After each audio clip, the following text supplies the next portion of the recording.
नमस्कार दोस्तों, ये PrestaShop मॉड्यूल डेवलपमेंट का दूसरा ट्यूटोरियल है। पिछली बार हमने एक मॉड्यूल के लिए डायरेक्टरी ट्री बनाई थी। आज हम उसके अंदर कुछ बेसिक कोड लिखेंगे और इस ट्यूटोरियल को आगे ले जाएंगे। तो इसके लिए हमें मॉड्यूल की जो मेन फाइल ली है हमने multipurpose.php, उसके अंदर कुछ कोड लिखना है। सबसे पहले आप ये ध्यान रखें कि हम एक मॉड्यूल बना रहे हैं, तो इसके लिए हमें PrestaShop के कोर से जो मॉड्यूल क्लास है उसे अपने मॉड्यूल के अंदर इनहेरिट करना है। तो हम अपना क्लास लिखेंगे। जैसे मैंने पिछली बार बात की थी कि जो आप डायरेक्टरी का नाम लेंगे वही आप फाइल का नाम लेंगे और वही आप क्लास का नाम लेंगे। लेकिन आपको यहाँ पर क्लास का नाम लेने के लिए उसका जो पहला लेटर है उसे कैपिटल लिखना है और फिर हम एक्सटेंड करेंगे मॉड्यूल क्लास को। तो ये होगा हमारे क्लास का स्ट्रक्चर। अब क्लास के अंदर हमें कुछ फंक्शन लिखने हैं। तो सबसे पहले हम कंस्ट्रक्टर लिखेंगे।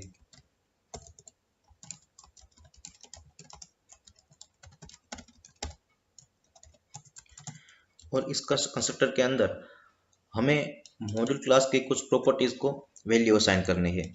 तो चलिए एक के बाद एक प्रॉपर्टीज को वैल्यू देते हैं और उसके बारे में जानते हैं। सबसे पहले आपको आपके मॉड्यूल को नाम देना होगा एक। तो आप नाम भी वही लेंगे जो आपने क्लास का नाम दिया है, लेकिन याद रहे यहाँ पर आपको सब कुछ स्मॉल केस में लेना है। देखिए PrestaShop में आपको यही याद रखना है कहाँ पर स्मॉल लेना है, कहाँ पर कैपिटल, कहाँ पर कैमल केस, डायरेक्टरी का नाम क्या लेना है, लोगों का नाम क्या लेना है, क्योंकि PrestaShop एक स्ट्रक्चर को फॉलो करता है। आपको भी उसे फॉलो करना है। इसके बाद हम इस मॉड्यूल के ऑथर का नाम लिखेंगे कि मॉड्यूल किसने बनाया है। यहाँ पर मैं अपना नाम लिखता हूँ, आप अपना ले सकते हैं। उसके बाद हम मॉड्यूल का वर्जन नंबर लेंगे। मैं यहाँ पर 1.1.0.0 ले रहा हूँ। इसके बाद हमें हमारे मॉड्यूल क्लास का कंस्ट्रक्टर कॉल करवाना है यहाँ पर। इससे क्या होगा कि यहाँ पर जब हम कंस्ट्रक्टर को कॉल करवाएंगे तो जो उनके अंदर कुछ डिफॉल्ट वैल्यूज होंगे वो अपने आप असाइन हो जाते हैं। अब वो प्रॉपर्टीज क्या है वो आपको देखना है, तो आप PrestaShop के क्लासेस में जा सकते हैं और यहाँ पर मॉड्यूल फोल्डर है, वहाँ से आप मॉड्यूल। तो देखिए हम इस क्लास को हम इस मॉड्यूल कोर क्लास का एक्सटेंड कर रहे हैं यहाँ पर। तो यहाँ पर आप वो सब कुछ प्रॉपर्टीज देख सकते हैं। जैसे जैसे हमें ज़रूरत पड़ेगी हम यहाँ पर से और ज़्यादा प्रॉपर्टीज पर बात करेंगे, लेकिन फिलहाल हमारे लिए इतना काफ़ी है। इसके अलावा हमें 3 चीज़ें और करनी है। एक तो है हमारे मॉड्यूल के लिए डिस्प्ले नेम। अब आप जान लीजिए कि क्या है। तो यहाँ पर आपको जो मॉड्यूल का नाम दिख रहा है ये डिस्प्ले नेम है, ये ऑथर का नाम है और यहाँ पर है वर्जन और यह है डिस्क्रिप्शन। तो चलिए हम ये सब वेरिएबल को असाइन करते हैं।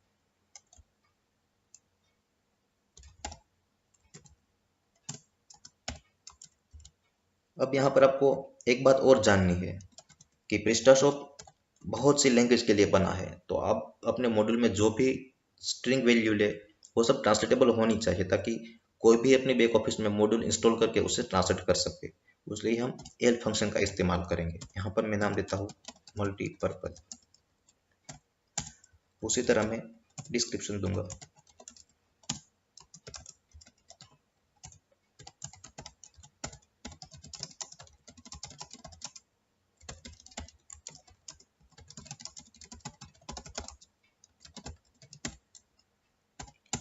और आखिर में हम चेक करवाएंगे कि हमारा मॉड्यूल PrestaShop के कौन कौन से वर्जन के लिए काम करेगा।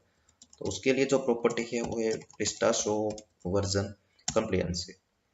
इसकी वैल्यू आपको एरे के तौर पे देनी है, जिसमें आपको 2 की सेट करनी है। तो मिनिमम वर्जन और एक मैक्सिमम वर्जन। मिनिमम वर्जन हम यहाँ पर रखेंगे 1.7.0.0 और मैक्सिमम वर्जन 1.7.99.9। आपको यह वैल्यू वही देनी है जहां तक कि आपका मॉड्यूल उसे सपोर्ट हो। मतलब अगर आप कोई कमर्शियल साइट के लिए बना रहे हैं तो आपको यहाँ पर स्पेसिफाई करना होगा कि आपने जो मॉड्यूल बनाया है वो PrestaShop के कौन से वर्जन के लिए काम करेगा और कौन से के लिए नहीं काम करेगा। तो यहाँ पर हमने जो लिया है उतना बेसिक मॉड्यूल के लिए काफ़ी है।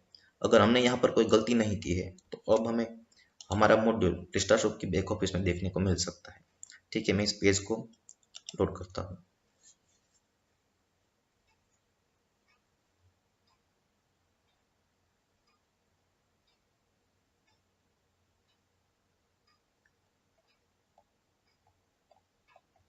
आप स्क्रॉल करके देख लीजिएगा कि मॉड्यूल कहीं भी हो सकता है। ठीक है, सर्च करते हैं।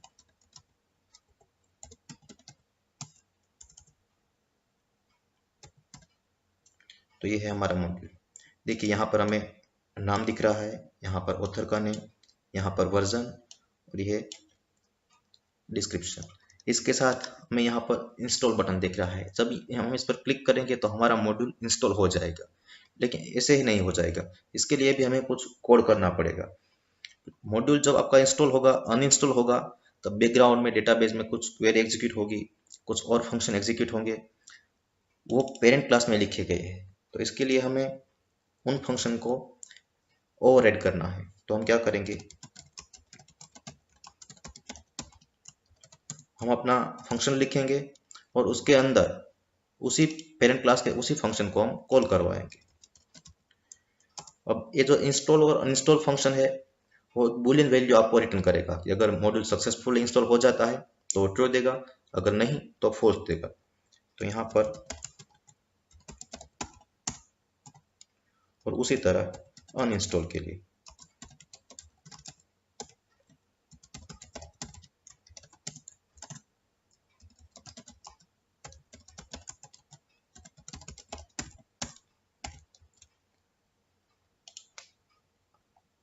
अब जब हम इस इंस्टॉल बटन पर क्लिक करेंगे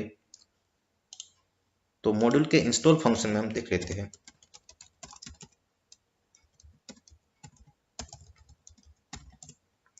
यहाँ पर जो भी कोड लिखा हुआ है वो सब एग्जीक्यूट होगा। उसी तरह जब हम इसे अनइंस्टॉल करेंगे, सॉरी, तो ये सब कोड एग्जीक्यूट होगा और उसका जो रिजल्ट होगा वो बूलियन होगा, या तो ट्रू या फॉल्स, उस हिसाब से हमें रिजल्ट मिलेगा। हमने यहाँ पर कंस्ट्रक्टर लिखा है और इंस्टॉल और अनइंस्टॉल के लिए फंक्शन लिखा है। देखिए हमने अभी इंस्टॉल में अपना कुछ कोड नहीं डाला है, वही होगा जो प्रेस्टाशॉप करेगा। अगर हमें इंस्टॉलेशन के दरमियान हमारी अपनी कुछ प्रोसेस करवानी है, जैसे कि जब हम अपना मॉड्यूल इंस्टॉल करें तो कुछ टेबल्स बने, उसमें कुछ वैल्यूज इंसर्ट हो, वो हम आगे देखेंगे। फिलहाल हम इसे इंस्टॉल और अनइंस्टॉल करेंगे।